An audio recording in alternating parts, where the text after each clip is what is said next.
আর আমি খানকি ছেলে, বেশ ঠিক আছে। হ্যাঁ আমি খানকি ছেলে। আচ্ছা আচ্ছা, এক থাপ্পড় মারবো। তারপরে সোদা যা যা যা। আচ্ছা ফালতু কথা বলবি না, এখান দিয়ে যা, নাহলে কানের গোড়ায় দুটো থাপ্পড় মার। মেরে দিন। এই অশিক্ষিত দিদির বিষয়ে আমি যে লাস্ট ভিডিওটা বানিয়েছিলাম, তোমরা খুবই ভালো রেসপন্স দিয়েছো সেটায়।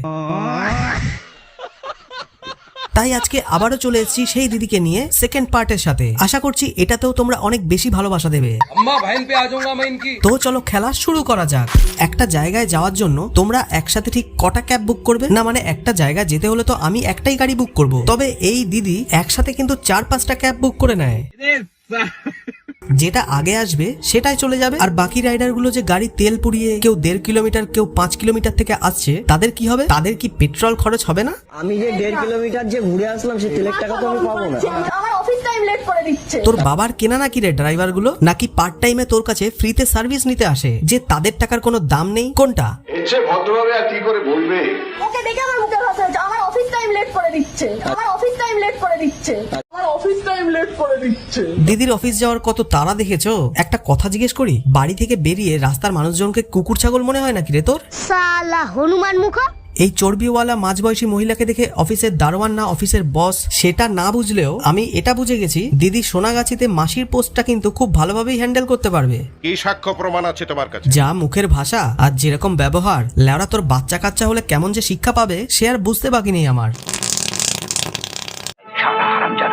আমি খানকি ছেলে, বেশ ঠিক আছে। হ্যাঁ আমি খানকি ছেলে। আচ্ছা আচ্ছা। কেন রে, ওকে তোর কি দেখে মনে হলো ও একটা খানকির ছেলে? তুইও বুঝি ওর মায়ের সাথে কাজ করতে যাস যে এত কনফিডেন্টের সাথে বলতে পারলি কথাটা? হ্যাঁ আমি খানকি ছেলে। আচ্ছা মানছি কর্পোরেট ওয়ার্ল্ডের কাজের অনেক চাপ, অফিসের অনেক প্রেসার হ্যান্ডেল করতে হয়, অনেক টার্গেট থাকে, সেখানে বিভিন্ন ক্লায়েন্ট হ্যান্ডেল করতে হয়, বাট তা বলে সিভিক সেন্স হারিয়ে অর্থ উপার্জনের কোনো লাভ আছে কি? পড়াশোনা শিখে এই বালে শিক্ষিত হয়েছো? কি হয়েছে? আরে ম্যাডাম শুনুন, দুটো গাড়ি বুক কি হয়েছে? তোর কাছে আমার অ্যাপ আছে, আমি ক্যান্সেল করেছি, হ্যাঁ কি না? হ্যাঁ কি না? ফালতু কথা বলবি না, এখান দিয়ে যা, নাহলে কানের গোড়ায় দুটো থাপ্পড় মার। দিদি যখন দাঁড়িয়ে দাঁড়িয়ে কিস্তি দিচ্ছে, পাশের মহিলাটি নাকি এই দিদির মা, তো একজন নিজের মায়ের সামনে দাঁড়িয়ে কেউ এই ভাষায় কি করে কথা বলে? তার মানে এই শিক্ষা পরিবারের নাকি? হবে বলছি না, হতে পারে। প্রোডাক্ট দেখলেই কিন্তু ফ্যাক্টরি কেমন হবে সেটা খুবই ভালো বোঝা যায়। সেই পকড়ে হ্যাঁ। না ভাই সরি, মায়ের কোনো দোষ দেব না আমি, কেননা একজনের কৃতকর্মের ফল তার মা কেন ভোগ করবে? যা দোষ বাড়া সব এখানে দিদির। এক নম্বরের আমি খানকি ছেলে। আচ্ছা। কি ছেলে? যা যা যা। সে চাইলেই ভালোভাবে কথা বলে ব্যাপারটাকে শর্ট আউট করতে পারতো, তবুও কিন্তু সে ঝগড়ার রাস্তাটাই বেছে নিল, কেননা ভদ্রতার বিষয়টা দিদির ক্যারেক্টারের সাথে ম্যাচ খায় না। তাই যার যেটা করার সে তো সেটাই করবে, তাই না? তবে এই ঘটনায় একটা ভালো বিষয় দেখতে পেলাম, দিদিকে নাকি অ্যারেস্ট করা হয়েছে। খুব ভালো কথা। এরকম মহিলাকে শুধু অ্যারেস্ট করলেই হবে না, আমার মনে হয় যেই অফিসে এই দিদি কাজ করে সেখান থেকেও তাকে টার্মিনেট করা হোক, কেননা এখানে শুধু একটা ভদ্র মহিলার চরিত্রই নয়, একটা গোটা কোম্পানির মান সম্মানও জড়িয়ে আছে। গালাগালি দেওয়ার সময় গলায় যে কোম্পানির দেওয়া মাদুরিটা ঝুলছে সেটা কিন্তু পাবলিক দেখে নিয়েছে, আর এটাও বুঝে গেছে সবাই ওই অফিসে কি টাইপের লোকজন কাজ করে। আমরা নিজেই আমাদের খারাপ লেগেছে, আমরা পুরো ভিডিওটা দেখেছি, ম্যানেজমেন্ট ওর উপরে পুরো অ্যাকশনও নিয়েছে। আমরা তো এখান থেকে টার্মিনেশন দিয়ে দেবো, ঠিক আছে? অন্য কোম্পানি চাকরি করছে কি করছে না সেটা আগে বলুন। না না এখন করছে না তো, একদম অফিস একদম ওকে বার করে দেওয়া হয়েছে। আমরা তো দেখে দেখে সঙ্গে সঙ্গে ম্যানেজমেন্ট অ্যাকশন নিয়েছে, আমরা এইসব নিজেই টলারেট করি না আমরা। ঠিক আছে থ্যাংক ইউ।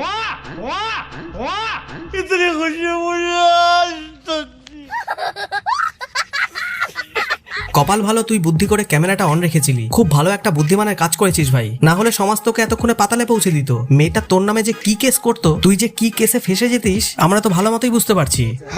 মেয়েরা এইসব করে করে যে কত ছেলেকে মিথ্যে অভিযোগে ফাঁসায় তার বাড়া ধারণা নেই। মেয়েদের অবলা নারী মনে করার ভুল আর করো না, গাঁড় উল্টো করে যখন বাঁশ ভরে দেবে তখন টেরও পাবে না।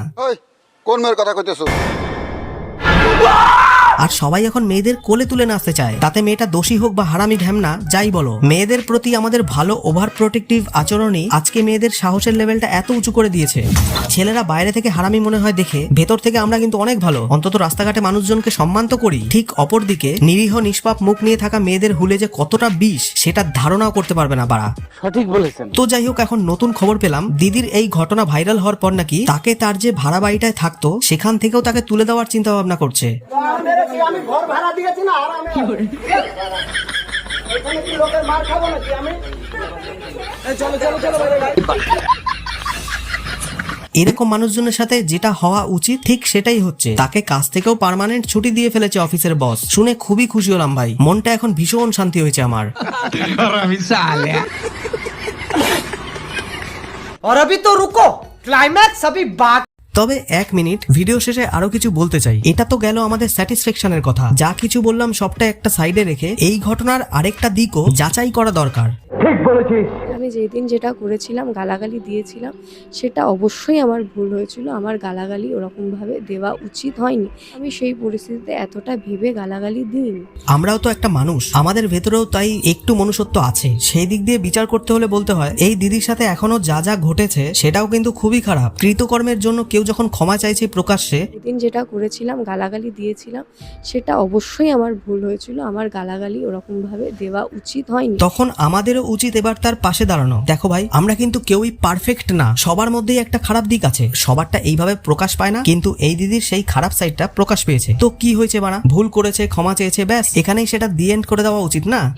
প্রত্যেকটা ঘটনার দুটো সাইড থাকে। আমরা একতরফা দিদির খারাপ ব্যবহারটা দেখেই তাকে জাজ করতে লাগলাম, কিন্তু পুরো ঘটনাটা আমাদের জানা দরকার। আর সেটা দিদির মুখ থেকে শুনি, চলো। সবাই যেটা জানে সেটা একতরফা দেখছে, আর একটা সাইড দেখছে না। ভিডিওটার আর একটা সাইডও আছে। আমি সকালে র্যাপিডো বুক করি, আমি দুটো অ্যাপ থেকে বুক করি। অ্যান্ড উবেরের যিনি আসছিল তিনি হচ্ছে কম ডিস্টেন্স ছিল আমার লোকেশন থেকে, তার লোকেশনটা অনেকটাই কম ছিল। আমার যেহেতু অফিসের তারা, তো আমি অফিসে যাব। ইনড্রাইভে যিনি ছিল তাকে আমি 9:26 ক্যান্সেল করে দিই। উবেরের যিনি ছিলেন তিনি আমায় 9:30 কল করে বলে কি ম্যাডাম আমি পৌঁছে গেছি। লোকেশনে গিয়ে দেখছি দুজন র্যাপিডো ড্রাইভার আমার জন্য ওয়েট করছে। আমি জিজ্ঞাসা করলাম কি কে আমাকে কল করেছিল, আপনি দুটো র্যাপিডো বুক করেছেন? আমি বললাম দুটো তো করিনি, আমি তো একটা ক্যান্সেল করে দিয়েছি। বলছে না আপনি ক্যান্সেল তো করেননি। সেই নিয়ে বচসা হয়। আমি বারবার তাকে বলে যেতে থাকি কি আমি ক্যান্সেল করে দিয়েছি। বারবার বলছে কি ক্যান্সেল করে দিয়েছি।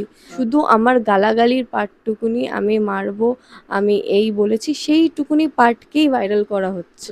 আমি ছেলেটার কাছে ক্ষমা চাইছি, কাজ করতাম সেখানে কাজ চলে গেছে। র্যাপিডোওয়ালাও আমার কাছে ক্ষমা চেয়েছে কি তিনিও তার নিজের ভুলটা বুঝতে পেরেছে কি তিনি অ্যাপ ক্যান্সেল হয়ে যাওয়ার পরেও তিনি না দেখে তিনি চলে আসে। আমি যতদূর শুনেছি তার সেটা ফার্স্ট রাইড ছিল। তো সেই রাগার ইয়েটা কি ফার্স্ট রাইড ক্যান্সেল হওয়া, সেই দুঃখে তিনি আমার উপর সেই জিনিসটা নিয়ে চড়াও হয় কি কেন ক্যান্সেল করলেন আমাকে বারবার বলতে থাকে। এখানে ব্যাপারটা পুরো পরিষ্কার হলো, একজন রাইডারের ফার্স্ট রাইড ক্যান্সেল হয় বলে তার আতে ঘা লাগে। ছেলেটা আগে থেকেই প্রি প্ল্যান্ড করে আসে ঝামেলা করবে বলেই।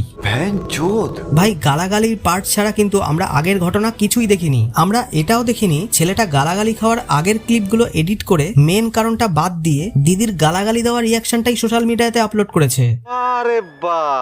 আর শুধুমাত্র এই কারণে দিদিকে শিকার হতে হলো একটা প্রি প্ল্যান্ড চক্রান্তের। সবার চোখের আড়ালেই সেটা হলো, যেটা আমরা কেউই জানলাম না। আর যার কারণে দিদির কি কি ক্ষতি হলো চলো সেটাও দেখে নিই। অনেকটাই ক্ষতির শিকার হয়েছি। মানে কাজ চলে গেছে, পার্সোনালি অ্যাটাক করতে শুরু করে। আমাদের ঘরে আর্নিং মেম্বার বলতে এখন আমি আর আমার ঘর চালাতে একটু সমস্যা হবে। খুবই খারাপ অবস্থা এখন। সবাই আমাকে ফোনে মেসেজে সব জায়গায় পাঠাচ্ছে, টোন টিটকিরি করছে কি আমার যা পরিস্থিতি সেটা আমি একমাত্র বলতে পারবো। সবাই সত্যটা না জেনে কথাটা বলছে। একজনের চাকরি চলে গেল, ভাড়া ঘরটাও চলে গেল, সংসারের চাপ বেড়ে গেল, সামাজিক পরিবেশটাও নষ্ট হলো। যে কোনো ঘটনা দেখলে আমাদের দুটো দিক বিচার করেই দেখা উচিত। আমার মনে হয় এবার এই ঘটনা থেকে বার হওয়ার জন্য দিদিকে সবাই সাপোর্ট করো, তাকে নতুন করে আবার সুস্থ একটা জীবন শুরু করতে দাও সবাই। চলো ভাই হিউম্যানিটি দেখাও এবার, ক্ষমার চেয়ে বড় কিছু হয় না। তাই দিদিকে ক্ষমা করে দিই সবাই। কথা কি ক্লিয়ার না ভেজাল আছে? তো এইটুকু বলেই আজকের ভিডিওটা এখানেই শেষ করছি। আমার চ্যানেলের আরো ভিডিও দেখতে হলে আমার চ্যানেলটাকে কিন্তু সাবস্ক্রাইব করে রেখো। আর ভিডিও সম্পর্কে তোমার কোনো মতামত থাকলে সেটা কিন্তু অবশ্যই কমেন্ট করে বলে যেও। আর সাথে লাইক শেয়ার তো করো, ভিডিওটাকে শেয়ার করে দাও তাড়াতাড়ি। তাহলে দেখা হচ্ছে নেক্সট ভিডিওতে। আজকের জন্য জয় হিন্দ, বন্দে মাতারাম।